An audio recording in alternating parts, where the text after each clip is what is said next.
গাজায় পাঠানো বাক্স ভর্তি ত্রাণ জোরপূর্বক দখলে নিচ্ছে অসাধু ব্যবসায়ীরা। বিনামূল্যে পাওয়া সহায়তার পণ্য বিক্রি করছে চওড়া দামে। পরিস্থিতি নিয়ন্ত্রণে স্থলপথে নজরদারির আওতায় ত্রাণ পাঠানোর পরামর্শ দিচ্ছেন বিশেষজ্ঞরা। অন্যদিকে গাজায় ত্রাণ পৌঁছালেও সেগুলো তেমন পুষ্টিকর নয় বলে জানান শিশুদের মায়েরা। তাই অনাহার আর অপুষ্টিতে ভোগা শিশুদের জন্য সেসব খাবার তেমন উপকারী নয়। আকাশ থেকে ফেলা হচ্ছে ত্রাণ ভর্তি বাক্স, প্যারাশুটের মাধ্যমে যা নেমে আসছে গাজা উপত্যকার বিভিন্ন স্থানে। ত্রাণ ভর্তি এসব বাক্সে পাঠানো হচ্ছে চাল, ডাল, তেল, পাস্তা আর বিভিন্ন প্রকার টিনজাত পণ্য।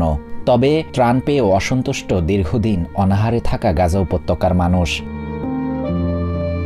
বিশ্লেষকরা বলছেন, যেটুকু ত্রাণ পাঠানো হচ্ছে পরিমাণে তা যথেষ্ট নয়। এসব শুষ্ক ও টিনজাত খাবারের নেই পুষ্টি উপাদান, ফলে উপত্যকার অপুষ্টিতে ভোগা শিশুদের বিশেষ উপকারে আসছে না সেগুলো।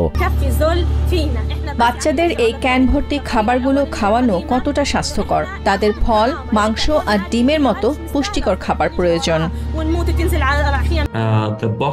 গাজায় যেসব ত্রাণ পাঠানো হচ্ছে তা প্রাপ্তবয়স্কদের জন্য, পরিমাণেও তা যথেষ্ট নয়। এসব পণ্যে কিছু প্রোটিন ছাড়া পুষ্টিগুণ নেই বললেই চলে।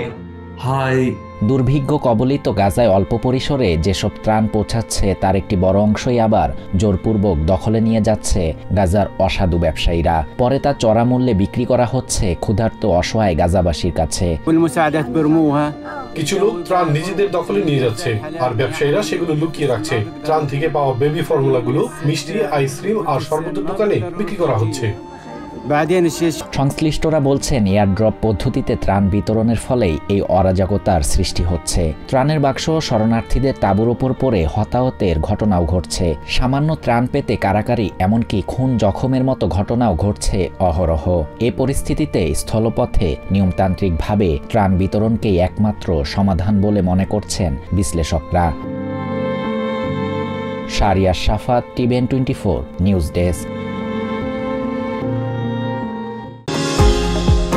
নিউ ইয়র্ক থেকে সম্প্রচারিত টিভিএন 24 টেলিভিশন বিশ্বজুড়ে বাঙালির কণ্ঠস্বর।